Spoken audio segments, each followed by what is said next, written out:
তাহলে আমাদের মনে কি কখনো প্রশ্ন জাগে না যে কোরবানি আল্লাহ তাআলা কেন দিয়েছেন, বা কোরবানির উদ্দেশ্যটা কি? আল্লাহ তাআলা কি চান আমাদের থেকে? আল্লাহ কি আমাদের থেকে গোশত চান বা রক্ত মাংস এরকম কিছু চান?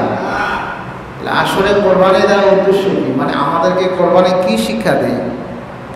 বাহ্যিক দৃষ্টিতে তো আমরা দেখি খালি একটা কি জবাই করি, গরু জবাই করি, মহিষ জবাই করি, এটা তো একটা বাহ্যিক দৃষ্টির ইবাদত। কিন্তু আসলে কি আল্লাহ এটাই আমাদের উদ্দেশ্য দিচ্ছে, না অন্য কোনো উদ্দেশ্য এর ভিতরে আছে? কি বলেন, আছে কি না? আছে। এই উদ্দেশ্যটা আল্লাহ তাআলা কেন দিয়েছেন এটা বোঝার জন্য আমাদের জন্য সহজ পদ্ধতি হলো এটা কোথায় থেকে আসছে সেই জিনিসটা জানলে তাহলে বুঝতে পারবো আল্লাহ তাআলা আমাদেরকে কেন দিয়েছেন কোরবানি দিয়েছেন।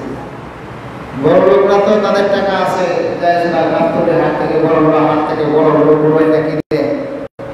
প্রত্যেক ইবাদতের একটা উদ্দেশ্য আছে, কি বলেন, আছে কি না? রাসূল করিম সাল্লাল্লাহু আলাইহি ওয়াসাল্লাম বলেন, মানুষ যখন নামাজ পড়ে, মানুষ যখন কি পড়ে, ইউনাজি রাব্বাহু, সে আল্লাহর সাথে কথা বলে। সুবহানাল্লাহ। মানুষ যখন নামাজ পড়ে তখন আল্লাহ রাব্বুল আলামিন এই নামাজের কারণে মানুষের গুনাহসমূহকে আল্লাহ কি করে দেয়? তাহলে নামাজের উদ্দেশ্য হলো সে কার সাথে সাক্ষাৎ করবে? আল্লাহর সাথে সাক্ষাৎ করবে। মানুষ যেন হজ করে, হজ করার উদ্দেশ্য হলো মানুষের সম্পর্কটা আল্লাহর সাথে আরো কি হবে? কেননা কোন মানুষ যখন কারোর বাড়িতে যায় তখন তার সাথে সম্পর্ক কমে না বাড়ে? হজ করতে যাওয়া মানে হলো সে কার মেহমান? বলেন, কার মেহমান? আল্লাহর মেহমান। আল্লাহর মেহমান, আল্লাহর সাথে সম্পর্ক কমবে না বাড়বে? তাহলে হজের একটা উদ্দেশ্য আছে কিনা? রমাদানুল মুবারকে আমরা সিয়াম সাধনা পালন করি। তো সিয়াম সাধনার উদ্দেশ্য কি? আল্লাহ কোরআনে নিজেই বলেছেন, লাআল্লাকুম তাত্তাকুন, যাতে তোমরা রোজা রেখে তোমাদের প্রবৃত্তিকে দমন করে তোমরা মুত্তাকি হতে পারো। এটাই উদ্দেশ্য রমাদানুল মুবারকের উদ্দেশ্য। এমনিভাবে প্রত্যেকটা ইবাদত, যাকাত একটা ইবাদত, যাকাতের উদ্দেশ্য হলো আল্লাহ তাআলা কোরআনুল কারীমে বলেন, যাকাত যারা আদায় করবে আমি আল্লাহ তাআলা তাদের মালকে পবিত্র করে দেব। তাহলে বলেন প্রত্যেকটা ইবাদতের উদ্দেশ্য আছে কিনা? মসজিদ যে বানানো হয়েছে, মসজিদ বানানোর একটা উদ্দেশ্য আছে কিনা? আছে। এই কথা বলার পরে সাহাবায়ে কেরাম যখন প্রশ্ন করেন, রাসূল করিম সাল্লাল্লাহু আলাইহি ওয়াসাল্লাম বলেন এটার উদ্দেশ্য হলো সুন্নাতা আবিকুম ইব্রাহিম, এটা হলো তোমাদের আদি পিতা না, তোমাদের ধর্মীয় পিতা। তোমাদের ধর্মীয় পিতা। আমাদের আদি পিতার নাম কি? আদম আলাইহিস সালাম। বলেন, আমাদের আদি পিতার নাম কি? আর আমাদের জাতির পিতার নাম কি? হ্যাঁ, ইব্রাহিম আলাইহিস সালাম। বলেন, আদি পিতার নাম কি? তাইলে আমাদের ধর্মীয় পিতা এবং জাতীয় পিতা হলেন সাইয়েদনা হযরত ইব্রাহিম আলাইহিস সালাম। সাহাবায়ে কেরাম প্রশ্ন করলেন, ইয়া রাসূলুল্লাহ মা হাদিহিল আওয়াহি ইয়া রাসূলুল্লাহ, আমরা যে গরু জবাই করি এর কারণ কি, এর উদ্দেশ্য কি, কোন কারণে গরু জবাই করে? প্রশ্ন করার পরে পয়গম্বর উত্তর দিলেন, সুন্নাত আবিকুম ইব্রাহিম, এটা হলো তোমাদের ধর্মীয় পিতা ইব্রাহিম আলাইহিস সালাতু ওয়াস সালামের সুন্নাত। সুবহানাল্লাহ। এখন প্রশ্ন হলো, ইব্রাহিম আলাইহিস সালাম কি দুম্বা জবাই করেছিল? কথা বলুন না। ইব্রাহিম আলাইহিস সালাম কি দুম্বা জবাই করেছিল? ইব্রাহিম আলাইহিস সালাম কি গরু জবাই করেছিল? ছাগল জবাই করেছিল? কি জবাই করেছিল? নিজের সন্তানকে। তাহলে নিজের সন্তান জবাই করছে উনি, আর আমাদের জন্য সুন্নাত কোনটা? গরু জবাই করা। তাহলে বিষয়টা একটু কেমন না? তাহলে আসলে মূল উদ্দেশ্যটা কি? মূল উদ্দেশ্য হলো গরু জবাই করা না, মূল উদ্দেশ্য হলো আত্মাকে জবাই করা। কোনটাকে জবাই করা? ইব্রাহিম আলাইহিস সালামের আত্মাকে আল্লাহ পরীক্ষা করছে। ইব্রাহিম আলাইহিস সালাম আত্মার পরীক্ষায় পাস করছে, এখন আল্লাহ তাআলা খুশি হয়ে গরু জবাই করাকে সুন্নাত করে দিয়েছে। আর এই কাজটা আল্লাহ তাআলা কেন চালু রাখছে? গোটা পৃথিবীর মানুষকে এই কথাটা বোঝাইতে যে দেখো আমার পয়গম্বররা তারা কত কুরবানি করছে, নিজের সন্তানকেও তারা আল্লাহর রাস্তায় জবাই করার জন্য তারা কখনো পিছপা। এই কথাটা বোঝানোর জন্য আল্লাহ তাআলা এই রীতিটা কি করে রাখছেন? আল্লাহ রাব্বুল আলামিন সূরাতুল বাকারাতে আল্লাহ বলেন ওয়া ইযিবতালা ইব্রাহিম রাব্বুহু বিকালিমাতিন ফাআতাম্মাহুন্না।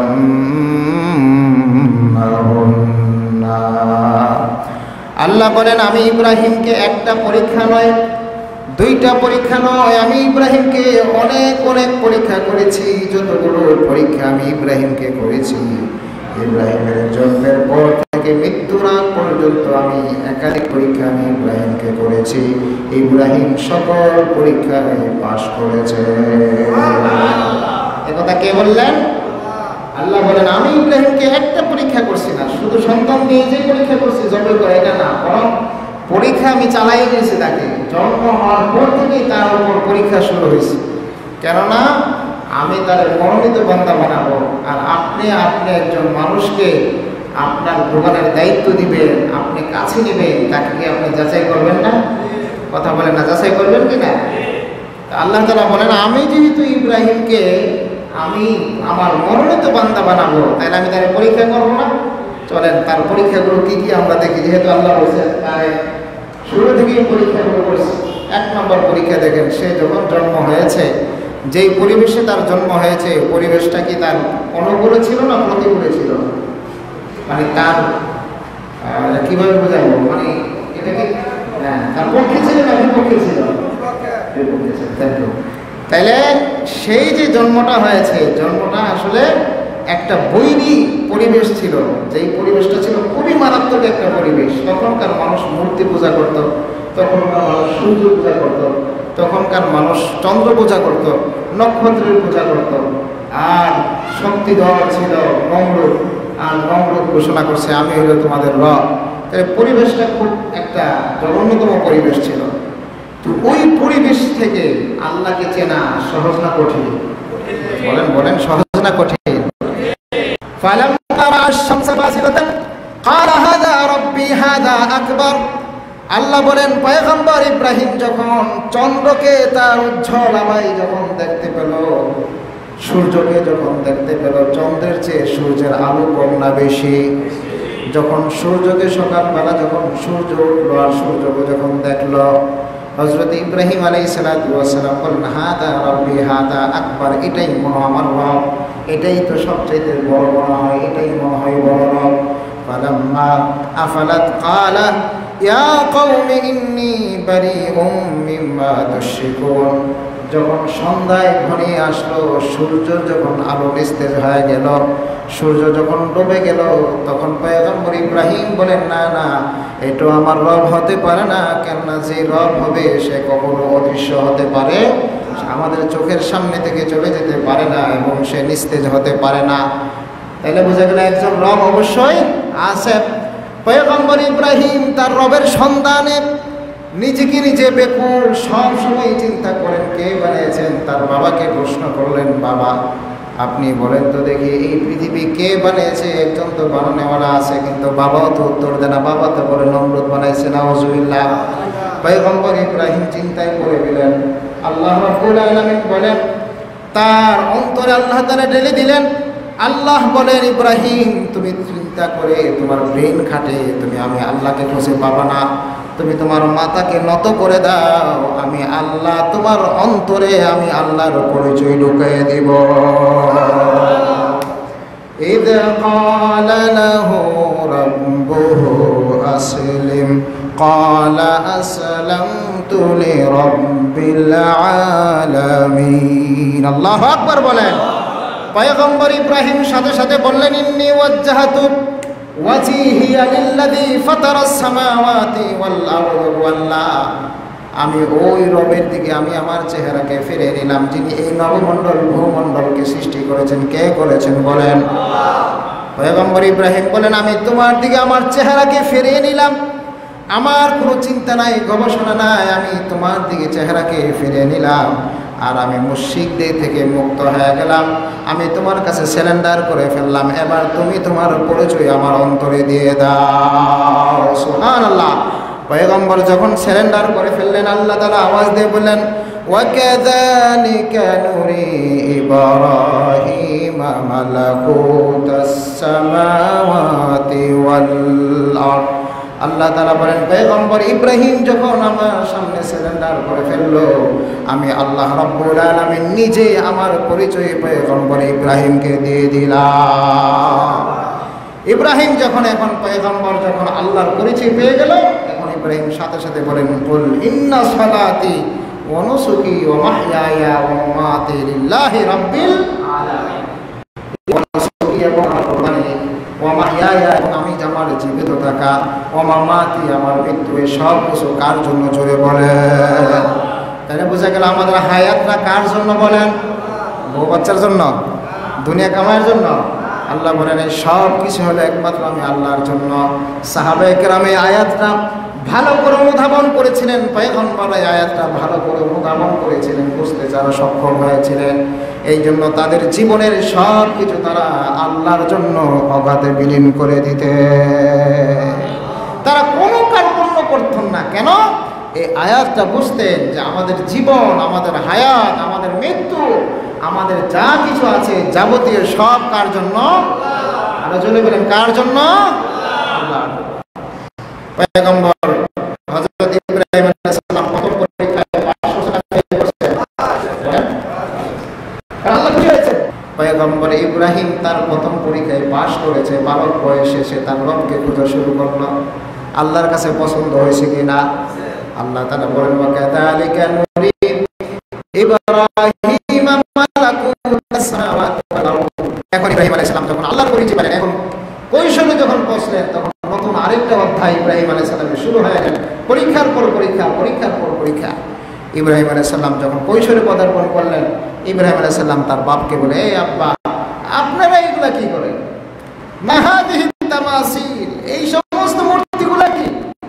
আনতুম লাহা আকিফুন, যেগুলো ইবাদত আপনারা করেন এগুলো কেন করেন?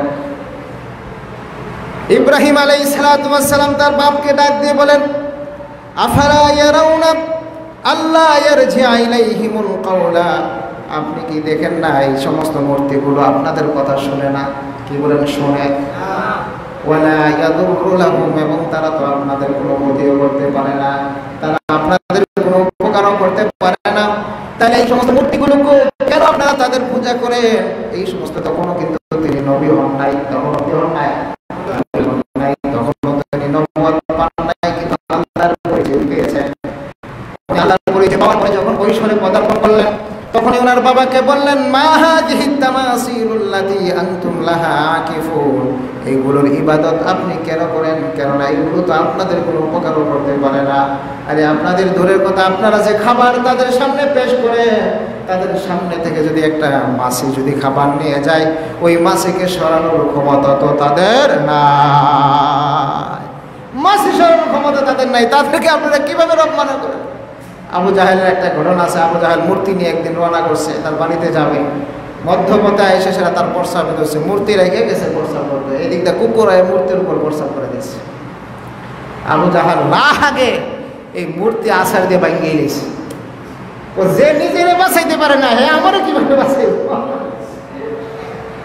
কিন্তু তারপরে ইমান আনে নাই, তারপরে ইমান, কারণ ইমান এটা কার বড় এক দৌলত, এটা কে দান করেন বলেন? চাইলেই মানুষ ইমানদার হতে পারে না, চাইলেই মানুষ মোমেন হতে পারে না, আল্লাহ যাকে দান করেন। তো হযরত ইব্রাহিম আলাইহিস সালাম বাবাকে যখন প্রশ্ন করলেন, বাবার আর কোনো উত্তর নাই, একটা উত্তর দিলেন ক্বালু ওয়াজাদনা আবানা লাহা আবিদিন। বাবা বললেন ইব্রাহিম এই কথার উত্তর তো আমরা দিতে পারবো না, তবে শোনো আমাদের বাপ দাদা 14 গোষ্ঠী এই মূর্তিগুলোর ইবাদত করতো, ঠিক আমরা সেই মূর্তির ইবাদত করি। নাউজুবিল্লাহ বলতেন না? ইব্রাহিম আলাইহিস সালাম কয় এবার বুঝবো, তাল্লাহি লা আকিদান্না আসনামাকুম, আল্লাহর শপথ খেয়ে বলি এই মূর্তিগুলোর আমি ভাঙ্গা চূর্ণ বিচূর্ণ করলাম। এই কথা যদি বলে তাহলে ইব্রাহিম আলাইহিস সালামের বাপের খুব ভালো লাগবে? কথা বলে না, ভালো লাগবে? ইব্রাহিম আলাইহিস সালাম ঠিক এই কাজই করছেন। একদিন এরা গেছেন, ইব্রাহিম আলাইহিস সালাম সব ভাঙ্গা ভাঙ্গা বড়টার কাদের উপরে ইব্রাহিম আলাইহিস সালাম কোরআনটা রাখছেন। যখন ইব্রাহিম আলাইহিস সালাম ভেঙে ফেললেন, আমাদের দেশে কিছু লোক আছে, কিছু আলেমও আছে, দেখছেন কিনা জানি না, টিভিতে বলছে মূর্তি আর প্রতিমা দুইটা এক না। শুনছেন তো আপনার মনে হয়? ভাস্কর্য কি দেখো, ভাস্কর্য আর মূর্তি কিনা এক না, এই নিয়ে কথা আলোচনা চলছে কি না? এর মধ্যে তো আমাদের মতো, আমার মতো টুপিদারি আলেম শামিল আছে না? আরে কথা বলেন না, আছে কি না? অথচ পয়গম্বরকে বললেন আমাদের দেশে আরেকটা বুদ্ধিজীবী আছে, দেখবেন মাথা চুল নাই, এর নাম হয়েছে ব্যারিস্টার সুমন। কত বড় বেয়াদব, সে লাইভে এসে বলে ভাস্কর্য বাংলে মানুষের অনুভূতিতে আঘাত করে, আর নবী মুহাম্মদ সাল্লাল্লাহু আলাইহি ওয়াসাল্লাম কোনোদিন কারো অনুভূতিতে আঘাত করেন নাই। চিন্তা করছেন আপনার কথাটা? অথচ আল্লাহ তাআলা নবী নিজেই বলেন বুইসতুলি কাসরাতিল আসনাম, আমারে আল্লাহ দুনিয়াতে পাঠাইছে মূর্তিগুলো ভাঙার জন্য। তো নবী যে কাবা শরীফ থেকে 350 মূর্তি ভাঙছে, 360টা মূর্তি, তাহলে আরবের মানুষের মনে কি কষ্ট লাগে নাই? আরে কথা বলে না, লাগে নাই? তাদের অনুভূতিতে আঘাত লাগে নাই? এই জাহেল আর এই মূর্খরা যখন সংসদে বিভিন্ন জায়গায় দাঁড়াইয়া যখন ধর্ম নিয়ে কথা বলে, তখন কষ্ট লাগে কিনা? আরে কথা বলে না, লাগে কিনা?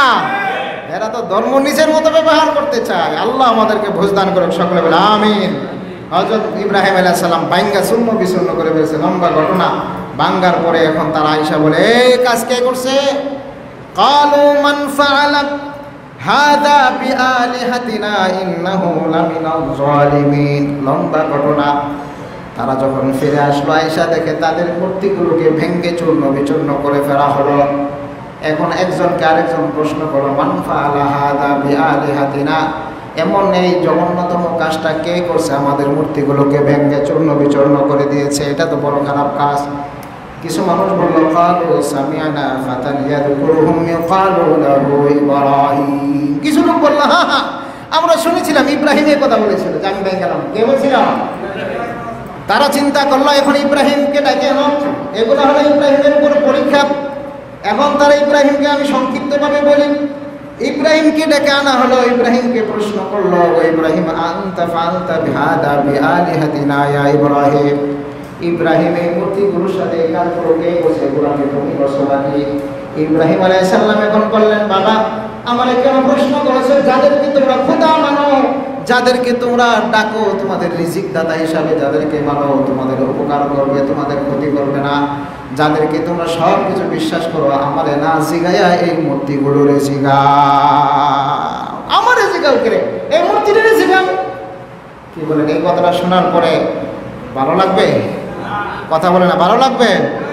সুম্মা নুকিসু আলা রুউসিহিম লাকাদ আলিমতা মা হাউলা ইয়ান্তিকুন। এই কথা শোনার পরে নেতাগুলোর মাথাগুলো নিচু হয়ে গেছে। ইব্রাহিম যে কথাটা বলছে, কথাতে তো যুক্তি আছে, বাস্তবিক কথা। এই সমস্ত মূর্তিগুলো তো আসলে কি বলতে পারে না, কথা বলতে পারে না, তারা তো কোনো উপকারও করতে পারে না। আল্লাহ তাআলা কুরআনুল কারীমে সূরাতুত তাহা আল্লাহ বলেন, আফালা ইয়ারাউনা আল্লা ইয়ারজিআ ইলাইহিম কাওলান, তোমরা কি দেখো না তারা তো তোমাদের কাছে কোনো কথা রিপিট করতে পারে না? কি বলেন? পারে। ওয়ালা ইয়ামলিকু লাহুম দাররা ওয়ালা নাফা, না তারা তোমাদের মৃত্যুর মালিক, না তোমাদেরকে বাঁচাইতে পারে, কোনো উপকার করতে পারে। তো ইব্রাহিম আলাইহিস সালাম বলেন, বাবা আমাকে কেন জিজ্ঞেস করলেন? এই মূর্তিগুলো কি জিজ্ঞেস করেন? তাদেরকে কে ভেঙেছে তাদেরকে প্রশ্ন করেন। সম্মানও কিছু আলার সে হিম্মা তারা তখন নত করে ফেলল। কিন্তু যত কিছুই হোক না কেন, তাদের বাপ দাদার থেকে পাইছে তো ঠিক নিয়া, তাদের ভগবান তাদের প্রভু, এই জন্য তারা একে অপরে পরামর্শ করলো, এখন ইব্রাহিমকে শাস্তি দিতে হবে। জোরে বলুন, কি দিতে হবে? শাস্তি দিতে হবে। লম্বা ঘটনা। সাইয়েদনা ইব্রাহিম আলাইহিস সালামের জন্য দ্বিতীয় নম্বর পরীক্ষা। তাদেরকে ইব্রাহিম আলাইহিস সালামকে আগুনে নিক্ষেপ করো। আল্লাহ রাব্বুল আলামিন বলেন, ইব্রাহিম ভয় পায় না, কেননা আগুন কার হুকুমে চলে। আল্লাহ রাব্বুল আলামিন আগুনকে সাথে সাথে হুকুম করলেন, কুলনা ইয়া নারু কুনি বারদাও ওয়া সালামান আলা ইব্রাহিম। আল্লাহু আকবার বলেন। আল্লাহ বলেন, আগুন তুমি তার জন্য ঠান্ডা হয়ে যাও, শীতল হয়ে যাও। আগুন সাথে সাথে ঠান্ডা হয়ে গেছে। নমরুদের সমস্যা বাড়লো না কমলো? কথা বলে না, কমলো না বাড়লো? মানুষ তার ইব্রাহিমের উপরে এখন বিশ্বাস স্থাপন করা শুরু করছে। সম্মানিত ভাইরা আমার, ইব্রাহিম আলাইহিস সালাম এত পরীক্ষা দিয়েছেন, আশ্চর্য ধরনের পরীক্ষা। তারপর ইব্রাহিম আলাইহিস সালাম যখন বড় হলেন, আরেকটা পরীক্ষায় উনি পরীক্ষায় পাশ করেছেন। আমি কিছু আরেকটা পরীক্ষা আপনাদেরকে বলি। ইব্রাহিম আলাইহিস সালাম যখন 100 বছরে পরিণত হয়ে গেলেন, ইব্রাহিম আলাইহিস সালাম আল্লাহর কাছে দোয়া করলেন। আল্লাহ দেখেন কত কঠিন পরীক্ষা আল্লাহ তাআলা ইব্রাহিম আলাইহিস সালামকে থেকে নিয়েছেন। আমার এই ঘটনাটা যারা শুরুতে ছিলেন বুঝবেন আমি এই ঘটনাগুলো কেন বলতেছি। আমি বলতেছি এই ঘটনাগুলো মাঝখানে আবার বলি। সাহাবায়ে কেরাম প্রশ্ন করেছেন ইব্রাহিমকে, হে ইব্রাহিম, আল্লাহ রাসূলকে, আল্লাহ রাসূল আমরা যে কুরবানি করি এটার উদ্দেশ্য কি? আল্লাহ রাসূল বলছে এটার উদ্দেশ্য হলো কোরবানি হলো তোমাদের নবী ইব্রাহিম, আমাদের ধর্মীয় পিতা ইব্রাহিমের সুন্নাত। বলেন ইব্রাহিমের। এখন প্রশ্ন হলো ইব্রাহিম আলাইহিস সালাম কি মানুষ জবাই করছিলেন নাকি গরু জবাই করছিলেন? তাহলে আমরা গরু জবাই এই পরিপ্রেক্ষিতে কথাগুলো আসতেছে যে ইব্রাহিম আলাইহিস সালাম থেকে আসলে যে আল্লাহ কোরবানি নিছেন, কোরবানিগুলো হলো আত্মার কোরবানি। বলেন কিসের কোরবানি? কত কঠিন কঠিন কোরবানি আল্লাহ নিছেন। ইব্রাহিম আলাইহিস সালাম যখন 100 বছর উপনীত হলো তখন ইব্রাহিম আলাইহিস সালাম আল্লাহর কাছে দোয়া করছেন, আল্লাহ তুমি আমার একটা সন্তান দাও, যে সন্তানটা আমার পরে নবুয়তের দায়িত্ব পালন করবে, তুমি একটা সন্তান দাও। কি বলেন আল্লাহ দিতে পারেন কি না? ইব্রাহিম আলাইহিস সালাম 200 বছর বাঁচছিলেন। কত বছর? 200 বছর। তাফসীরে কাবীরে লিখেছেন এর আগের মানুষ 200 বছর পরে বালেগ হইতেন, 200 বছর পরে বালেগ হইতেন। যাই হোক, তো ইব্রাহিম আলাইহিস সালাম আল্লাহর কাছে বলেছেন, আল্লাহ তুমি আমার একটা সন্তান দাও, যে সন্তানটা আমার পরে নবুয়তের দায়িত্ব পালন করব, তুমি আমার একটা সন্তান দাও। কিন্তু আল্লাহ চাইলে দিতে পারেন। আল্লাহ রাব্বুল আলামিন পয়গম্বর ইব্রাহিমকে বললেন, রব্বি হাবলি মিনাস সালিহিন ফাবাশশারনাহু বিগুলামিন হালিম। আল্লাহ ইব্রাহিমকে ডাক দিয়ে বলেন, ইব্রাহিম আমি তোমাকে একটা সন্তান দিলাম। সুবহানাল্লাহ বলেন। সন্তান যখন জন্ম হলো, সন্তান সবেমাত্র মায়ের বুকের দুধ খায়। আল্লাহ বলেন, ইব্রাহিম আরেকটা পরীক্ষার জন্য তুমি প্রস্তুতি নিয়ে নাও, আরেকটা পরীক্ষা এখন তোমার দিতে হবে। সন্তান যখন জন্ম হলো আল্লাহ বলেন, ইব্রাহিম তুমি তোমার এই সন্তানকে তোমার সাথে রাখতে পারবে। 100 বছর পরে বাচ্চা হয়েছে আর বাবার সাথে সন্তান থাকতে পারবে না, এটা বাবার জন্য সহজ না কঠিন? বলেন বলেন, সহজ না কঠিন? যারা বাবা হয়েছেন, সন্তানের বাবা হয়েছেন, এটা আপনি বুঝতে পারবেন, হয়তো এখন বুঝবেন না, কিন্তু একটু চিন্তা করে দেখেন যে সন্তান আপনার থেকে আলাদা করা হবে, আবার এমন জায়গায়, জনমানবহীন জায়গায় যেখানে কোনো মানুষ নাই, আরে খাবার নাই, কিচ্ছু নাই, পানি নাই, মরুভূমি আর মরুভূমি, মরুভূমি আর মরুভূমি। আল্লাহ বলছেন, ইব্রাহিম এই বাচ্চা আর তোমার স্ত্রী হাজেরাকে নিয়ে তুমি এই জনমানবহীন জায়গায় যেখানে কোনো মানুষ নাই, কিচ্ছু নাই, পানিও নাই, ওই জায়গায় নিয়ে রেখে আসতে হবে। সুবহানাল্লাহ বলেন। আমরা বলতাম আল্লাহ এটা কেমনে করবে, কিন্তু আল্লাহ ইব্রাহিম আলাইহিস সালাম আল্লাহকে প্রতি উত্তর করেন না, বলে আল্লাহ তোমার হুকুম যদি হয় আমি প্রস্তুত আছি। সুবহানাল্লাহ। ইব্রাহিম আলাইহিস সালাম তার বিবিকে নিয়ে রওনা করলেন। লম্বা ঘটনা। জনমানবহীন জায়গায় যেখানে কোনো মানুষ নাই, পানি নাই, কিছুই নাই, জনবসতি নাই, আশেপাশে কিছুই নাই, এমন এক জায়গায় পয়গম্বর ইব্রাহিম তার বাচ্চা, তার স্ত্রীকে নিয়ে রওনা করলেন। তাফসীরে কিতাবে লেখেন, যখন তার স্ত্রীকে রেখে, তার বাচ্চাকে যখন রেখে আসতে পিছন দিকে যখন রওনা করলেন, স্ত্রী ডাক দিয়ে বললেন, স্বামী গো তুমি যে আমাকে এখানে রেখে যাচ্ছ, এটা কি তুমি স্বেচ্ছায় রাখছো না তোমার মালিকের ইশারায়, না আল্লাহর হুকুমে তুমি রাখতেছ? পয়গম্বর ইব্রাহিম আলাইহিস সালাম ডাক দিয়ে বলেন, দেখো আমি আমার ইচ্ছায় কোনো কাজ করি না, আমার মালিক আমার রব আমাকে হুকুম করেছে তুমি এখানে থাকার জন্য। স্ত্রী এই কথার উত্তর শোনার পরে স্ত্রী বললেন, যদি তোমার মালিক বলে থাকে তাহলে আমার কোনো আপত্তি নাই। খাবারের ব্যবস্থা কে করবেন? জোরে বলেন, আরো জোরে বলেন, কে করবেন? ইব্রাহিম আলাইহিস সালাম তখন 3টা দোয়া করেছিলেন।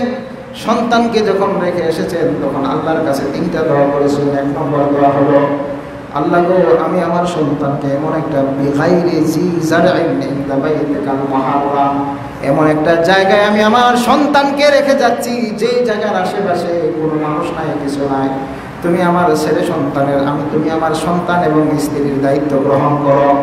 এটা কে দোয়া করেছে? হযরত ইব্রাহিম আলাইহিস সালাম।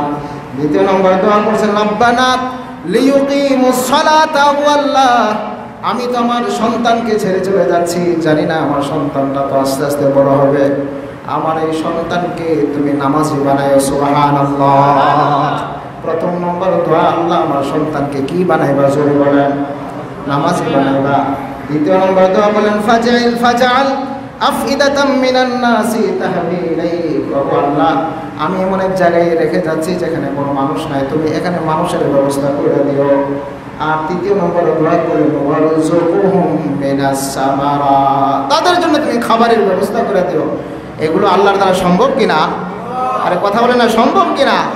আমরা যারা হজ করতে গিয়েছি, সাফা মারওয়া দৌড়াই, এটা সেখান থেকে এসেছে। যখন এই দোয়াগুলো করলেন, ইব্রাহিম আলাইহিস সালাম চলে আসলেন এই দোয়াগুলো করে, এই দিক থেকে স্ত্রী আর বাচ্চা নিয়ে, বাচ্চা তার স্ত্রী তার সন্তানকে নিয়ে সেখানে বসবাস শুরু করলেন। সামান্য পরিমাণ খেজুর আর এক থলি পানি দিয়ে আসছিল, পানিও শেষ, খাবারও শেষ, পানিও শেষ।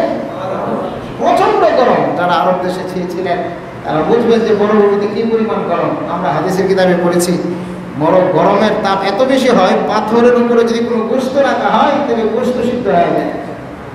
আর মাটিতে মানে এর মধ্যে তো পা রাখা কোনো অসম্ভব ব্যাপার হয়, কী পরিমাণ গরম। ঠিক ওই গরমের ওই পরিস্থিতিতে যখন খাবারও শেষ, পানিও শেষ, একটা মা তখন কি করবে বলে দেখো। দৌড় থেকে দেখে ওখানে মনে হয় পানি আছে, উনি ওখানে দৌড় দেন, একবার এদিক একবার সেদিক, একবার এদিক একবার সেদিক, শেষ করে বাচ্চাকে রেখে তখন ইনি দৌড়াদৌড়ি শুরু করলেন, আল্লাহর কাছে কান্নাকাটি শুরু করলেন। আল্লাহ তাআলা সাইয়েদনা হযরত ইসমাঈল আলাইহিস সালামের যে পা ছিল যে জায়গায়, ওই জায়গায় থেকে আল্লাহ তাআলা নহর জারি করে দিলেন। সুবহানাল্লাহ। সারা পৃথিবীর মানুষ কি পরিমাণ পানি প্রতিদিন নিচ্ছে, কিন্তু এই পানি কি কখনো শেষ হয়? আরে জোরে বলেন, শেষ হয়? এই পানির স্বাদটাই আলাদা, এই পানি মানুষের ক্ষুধা নিবারণ করে দেয়। তো আল্লাহ তাআলা ইব্রাহিম আলাইহিস সালামকে প্রথম পরীক্ষা, এই পরীক্ষায় পাস করছেন না ফেল করছেন? বলেন, পাস করছেন না ফেল করছেন? এটা কি বড় হওয়ার পরে না ছোটকালে? যখন ইব্রাহিম আলাইহিস সালাম আর ইসমাঈল আলাইহিস সালাম কি কোলে ছিল, এক পরীক্ষা। ইব্রাহিম আলাইহিস সালাম দেখেন জীবনে কতগুলো পরীক্ষা দিয়েছে। আচ্ছা, এখন বাচ্চা যখন আস্তে আস্তে আস্তে আস্তে বড় হয়, যখন হাঁটতে শিখে, আর যখন বাবাকে বাবা বলে ডাক মারে, তখন বাচ্চার প্রতি বাবা ভালোবাসা কম না বাড়ে? কথা বলেন, কম না বাড়ে? বাচ্চা যখন হাঁটতে শিখে তখন মহব্বতটা বাড়ে না কমে? তখন আরো বেশি বেড়ে যায়। যখন বাবা বাবা বলে ডাকে তখন সন্তানের জন্য মহব্বত বেড়ে যায়। আল্লাহ বলেন, ইব্রাহিম এক শিশুকালে পরীক্ষা দিয়েছো, এখন কিন্তু তোমার আরেকটা পরীক্ষা দিতে হবে। এটা বাচ্চাকালের পরীক্ষার চেয়ে সহজ না বেশি কঠিন? আরো বেশি কঠিন। ছোটবেলা যে পরীক্ষা দিয়েছো, এই পরীক্ষার থেকে এখন যে পরীক্ষা দিবা, এই পরীক্ষাটা আরো কঠিন। এই পরীক্ষার প্রস্তুতি এখন নাও। আল্লাহ রাব্বুল আলামিন বলেন, নিজে আল্লাহ বলেন সূরাতুস সাফফাত, আল্লাহ বলেন ফালাম্মা বালাগা মাহুস সায়া قال يا بني إني أرى في المنام أني أذبحك فانظر ماذا ترى قال يا أبت افعل ما تؤمر ستجدني إن شاء الله من الصابرين। الله أكبر বলেন। হযরত ইব্রাহিম আলাইহিস সালামকে আল্লাহ রাব্বুল আলামিন স্বপ্নে যোগে দেখালেন, ইব্রাহিম শিশুকালে পরীক্ষা দিয়েছো, এখন যেহেতু তোমার ছেলে যখন শৈশব পার হয়ে যখন কৈশোরে পৌঁছেছে, এখন সে যখন তোমার সাথে হাঁটা শুরু করেছে, হাঁটে বাবা বাবা বলে, ফালাম্মা বালাগা মাহুস সায়া, কোরআনের ভাষা হলো যখন হাঁটি হাঁটি পায়, যখন বাবা বাবা বলে সন্তান ডাকে। আল্লাহ বলেন, ইব্রাহিম এখন আরেকটা পরীক্ষা তোমার। আল্লাহ এতগুলো পরীক্ষা দিয়ে আসলাম, আর যে পরীক্ষাগুলো সামনে দিবা ইনশাআল্লাহ আমি সবগুলো পরীক্ষার সামনে আমি আমার তাকে মতো করে দিব। কেননা আমি তো শৈশবে আমি তোমার কাছে আমি সারেন্ডার করে ফেলেছি, ঠিক কিনা ভাইরা আমার? কারণ আমি যেহেতু তোমার সামনে, তোমার বিধানের সামনে আমি আমার তাকে মতো করে দিলাম, এখানে আর কোনো প্রশ্ন নাই, এখন আমার কি পরীক্ষা দিতে হবে? আল্লাহ রাব্বুল আলামিন বলেন, ইব্রাহিম এখন তোমার পরীক্ষা হলো তোমার বাচ্চাকে তোমার নিজ হাতে তোমার জবাই করতে হবে। এখন তোমার বাচ্চাকে তোমার নিজ হাতে এখন জবাই করতে হবে, এটাই হলো তোমার পরীক্ষা। আল্লাহ নিজেই কোরআনে বলেন, ইন্না হাদা লাবালাউল মুবিন, এটা ছোট পরীক্ষা না।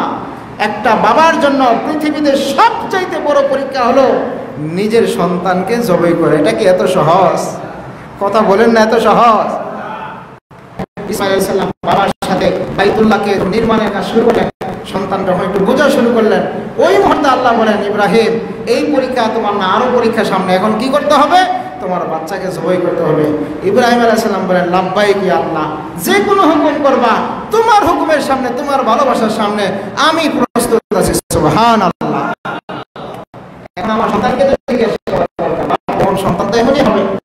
বাবা যখন সন্তানকে বলল আল্লাহ হুকুম করেছে তোমাকে জবাই করার জন্য, তুমি কি বলো? সন্তান যখন এই শব্দটা শুনলেন, সন্তান সাথে সাথে বললেন ইয়া আবাতি ফাআল মা তুমার সাতাজিদুনি ইনশাআল্লাহু মিনাস সাবিরিন। আল্লাহু আকবার। সন্তান সাথে সাথে ডাক দিয়ে বললেন বাবা, যদি মালিকের পক্ষ থেকে যদি এটা আদেশ হয়, আল্লাহর পক্ষ থেকে যদি এটা আদেশ হয়, আমার কোনো চিন্তা নাই, আপনি সাথে সাথে এই কাজটা করতে পারেন, আমি কোনো বিচলিত না, কারণ আল্লাহর আদেশের সামনে আমিও আমার মাথাকে নত করে দিলাম। সুবহানাল্লাহ। এবং সন্তান বললেন বাবা শোনেন, সাতাজিদুনি ইনশাআল্লাহু মিনাস সাবিরিন। দুনিয়াতে আরো অনেক মানুষ সবর করেছিল, ধৈর্য ধারণ করেছিল, আমি একাই ধৈর্যশীল নই, বরং যারা ধৈর্যশীল তাদের সাথেও আমি আছি। সুবহানাল্লাহ। উনি এক কথা বলেন না যে আব্বা আমি নিজে ধৈর্য ধারণ করব, উনি বলছে পৃথিবীতে আমার মতো আরো অনেকে কোরবানি দিয়েছে, অর্থাৎ নিজেকে ছোট মনে করছে। তো ইব্রাহিম আলাইহিস সালাম যখন বললেন পয়গম্বর ইসমাঈল আলাইহিস সালাম বললেন যে আমি একাই সবর করনেওয়ালা না, পৃথিবীতে আরো মানুষ আল্লাহর হুকুমের সামনে মাথা নত করেছে, আমিও আল্লাহর হুকুমের সামনে মাথা নত করে দিলাম। সুবহানাল্লাহ। সুতরাং বাবা আপনার যা ইচ্ছা আপনি তাই করেন, কোনো সমস্যা নাই।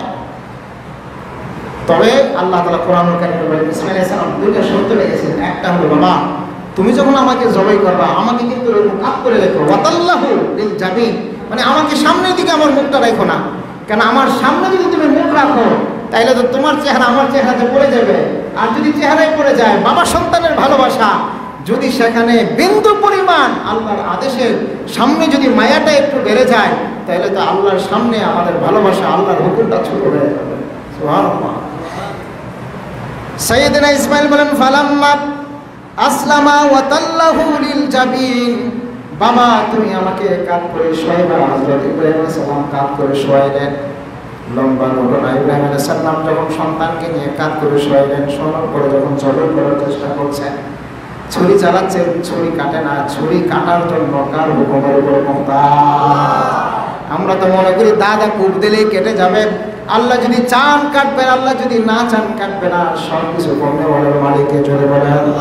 আমরা মনে করি পানি খাইলেই বুঝি পিপাসা নিবারণ হয়ে যাবে, না না, পানি খাইলেই পিপাসা নিবারণ হবে না, বরং পিপাসা নিবারণ হওয়ার জন্য পানির উপর কার হুকুম লাগবে জোরে বলেন। আগুন ধরাইলে আগুনে নিক্ষেপ করলে আগুন পড়াইতে পারে না, বরং আগুনও পোড়ানোর ক্ষেত্রে কার হুকুমের উপর মুহতাজ জোরে বলেন। তখনকার হিন্দুরা তাদের বিরুদ্ধে কথা বলছে, হিন্দুরা মুসলমানদেরকে সহযোগিতা করছে। সুবহানাল্লাহ। যখন সেই মরক্কো পৃথিবীর পশ্চিম প্রান্তে মরক্কো যখন জয় করলো, তো ঠিক রাজা রাডার যে ছিল আপনার স্পেনে, সে মানুষের উপর অত্যাচার করতো। সেই খ্রিস্টানরা আয়েশা মুসা বিন নুসাইরের কাছে আয়েশা অভিযোগ করছে আপনারা আয়েশা আমাদেরকে হেফাজত করেন, কেননা আমাদের উপর তারা আক্রমণ করে। অর্থাৎ মুসলমান প্রকৃত যারা, তারা যেখানে যাবে ওই এলাকার মানুষ তাদেরকে সহযোগিতা করবে, এটাই হলো নিয়ম। আমরা যখন এই বাংলাদেশে দেখবেন, বাংলাদেশের মানুষ তো এখন জুলুমে অতিষ্ঠ হয়ে গেছে, এটা তো বাস্তবতা নাকি অবাস্তব? আরো জুলে বলেন বাস্তব না অবাস্তব? অবাস্তব। এই এলাকায় যখন কোনো মানুষ আসবে শান্তি প্রতিষ্ঠা করার জন্য, আপনারা কি তাদের বিরুদ্ধে কথা বলবেন? আরে কথা বলেন, বিরুদ্ধে কথা বলবেন? বিরুদ্ধে করবে কারা কোন? তো যাদের চুরি বন্ধ হবে তারা না, কথা বলে না তারা না, নাকি অন্যরা? ভালো মানুষরা করবে? ভালো মানুষরা করবে না। সম্মানিত ভাইরা আমার, এই জন্য আল্লাহ তাআলা লিমানিল মুলকুল ইয়াউম, এই জন্য আল্লাহ তাআলা জিজ্ঞেস করবে আজকের দিনে রাজত্ব কার? কোনা দেখে আজকের দিনে রাজত্ব কার? দুনিয়াতে তো ক্ষমতা অপব্যবহার করেছিলে, আজকের দিনে কার? একটা মানুষ তখন কথা বলবে না, তখন আল্লাহ নিজেই বলবেন লিল্লাহিল ওয়াহিদিল কাহ্হার, এক প্রতাপশালী একমাত্র এক আল্লাহর জন্য এই রাজত্ব। সুবহানাল্লাহ। সম্মানিত ভাইরা আমার, ইব্রাহিম আলাইহিস সালাম পরীক্ষা শুরু করলেন, এখন ছুরিতে কাটতে শুরু করলেন। ছুরি কাটে? কাটে না।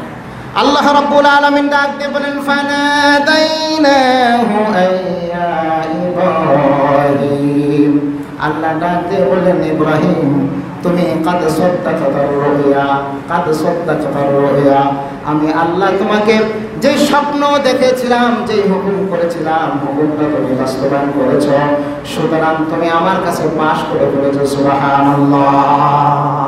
এখন আর তোমার কোনো চিন্তা নাই। আমি আল্লাহ রাব্বুল আলামিন, শোনো, তোমার এই জবাই তোমার সন্তানকে আসলে জবাই করার উদ্দেশ্য আমি তোমাকে হুকুম করি নাই। আমি শুধু দেখতে চেয়েছিলাম তুমি আমি আল্লাহর সামনে তোমার মাথাটা নত করো কিনা, আমি আল্লাহর হুকুমটা তুমি বাস্তবায়ন করো কিনা। যেহেতু তুমি তোমার হুকুমটা বাস্তবায়ন করেছো, আমি আল্লাহর হুকুমটা যখন তুমি বাস্তবায়ন করেছো, ইব্রাহিম শুনে রাখো, কিয়ামত পর্যন্ত তোমার এই কুরবানিটা পৃথিবীর মানুষ যেন এর থেকে শিক্ষা নিতে পারে।